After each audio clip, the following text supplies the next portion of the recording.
ভাবুন তো, হঠাৎ আকাশ থেকে ঝর্ণার মতো পানি নেমে এলো আর কয়েক মিনিটেই গ্রাম, নদী, পাহাড় সব ডুবে গেল। ঠিক বোমা বিস্ফোরণের মতোই ভয়ঙ্কর এই প্রাকৃতিক দুর্যোগের নাম হলো মেঘ বিস্ফোরণ বা ক্লাউড ব্লাস্ট।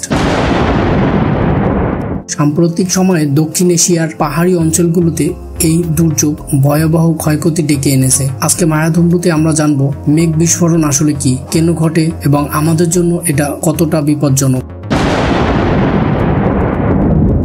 দক্ষিণ এশিয়ার পাকিস্তান ও ভারতে পাহাড়ি অঞ্চলে সাম্প্রতিক সময়ে একের পর এক মেঘ বিস্ফোরণের ঘটনা ঘটেছে। মুহূর্তেই গ্রাম ভেসে যাচ্ছে, নদী উছড়ে পড়ছে আর ভূমিধসে নিশ্চিহ্ন হচ্ছে জনপদ। বিশেষজ্ঞরা বলেছেন জলবায়ু পরিবর্তন ও বৈশ্বিক উষ্ণতাই এই মেঘ বিস্ফোরণের প্রধান কারণ।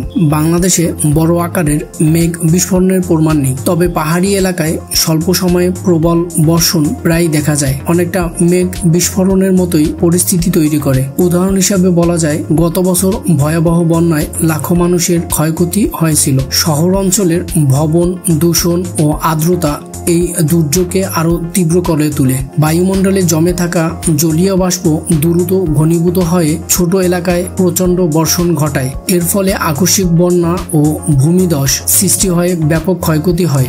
মেঘ বিস্ফোরণ হলো খুব অল্প সময়ের মধ্যে প্রচুর পরিমাণে বৃষ্টিপাত, যা কখনো কখনো শিলাবৃষ্টি ও বজ্রপাতের সঙ্গেও ঘটে।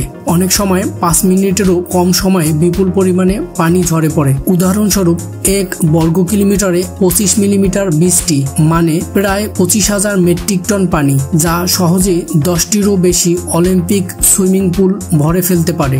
এত বিপুল পরিমাণে পানি মুহূর্তেই নেমে আসলে সহজেই বন্যার সৃষ্টি হয়। তবে মেঘ বিস্ফোরণ খুব বিরল ঘটনা। সাধারণত এটি ঘটে অরোগ্রাফিক লিফটের মাধ্যমে অথবা যখন উষ্ণ আর্দ্র বায়ুমণ্ডল বাতাসের সঙ্গে হঠাৎ মিশে যায়। তখন অনেক সময় উচ্চ এলাকা থেকে নেমে আসা প্রবল পানি প্রবাহকে ভুল করে মেঘ বিস্ফোরণ ভেবে নেওয়া হয়। মেঘ বিস্ফোরণ শব্দটি প্রথমে এসেছে এই ধারণা থেকে, মেঘ যেন এক একটা জল ভরা বেলুন যা ফেটে গিয়ে হঠাৎ পানি ঢেলে দেয়। যদিও বৈজ্ঞানিকভাবে এই ধারণা ভুল প্রমাণিত হয়েছে, কিন্তু শব্দটি এখনো ব্যবহৃত হয়। প্রতি ঘন্টায় 100 মিলিমিটার বা তার বেশি বৃষ্টিপাত হলে সেটিকে মেঘ বিস্ফোরণ ধরা হয়। কিন্তু সমস্যা হলো, এত ছোট এলাকায় এত দ্রুত ঘটনার সঠিক পূর্বাভাস দেওয়া এখনো প্রযুক্তিগতভাবে কঠিন। উপগ্রহ ও আধুনিক রাডার সিস্টেম সাধারণত বৃষ্টিপাত শনাক্ত করতে সক্ষম হলেও মেঘ বিস্ফোরণের ক্ষেত্রে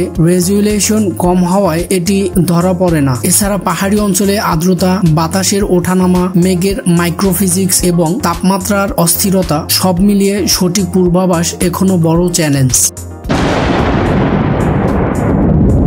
পাহাড়ি ভূখণ্ড ও হিমালয়ের প্রভাব। মৌসুমী বায়ুর আর্দ্রতা, জলবায়ু পরিবর্তনের কারণে বায়ুমণ্ডলের অতিরিক্ত জলীয় বাষ্প জমা, শহর অঞ্চলের দূষণ ও বহুতলা ভবন যা আর্দ্রতা ধরে রাখে, এই কারণগুলো মিলে দক্ষিণ এশিয়াকে মেঘ বিস্ফোরণের জন্য সবথেকে ঝুঁকিপূর্ণ অঞ্চলে পরিণত করা হয়েছে। মেঘ বিস্ফোরণ কোনো সাধারণ বর্ষণ নয়, এটি কয়েক মিনিটেই পাহাড়ি ও সীমান্তবর্তী অঞ্চলে ভয়াবহ বন্যা ও ভূমিধস ডেকে আনে। জলবায়ু পরিবর্তনের ফলে ভবিষ্যতে দক্ষিণ এশিয়ার এই ধরনের দুর্যোগ আরো ঘন ঘন দেখা দিতে পারে। তাই এখনই প্রয়োজন সচেতনতা, প্রযুক্তিগত উন্নয়ন এবং আগাম প্রস্তুতি নেওয়া। বন্ধুরা, যদি ভিডিওটি তথ্যবহুল মনে হয় তবে অবশ্যই লাইক দিন, শেয়ার করুন এবং আমাদের চ্যানেল মায়াধুম্র সাবস্ক্রাইব করতে ভুলবেন না।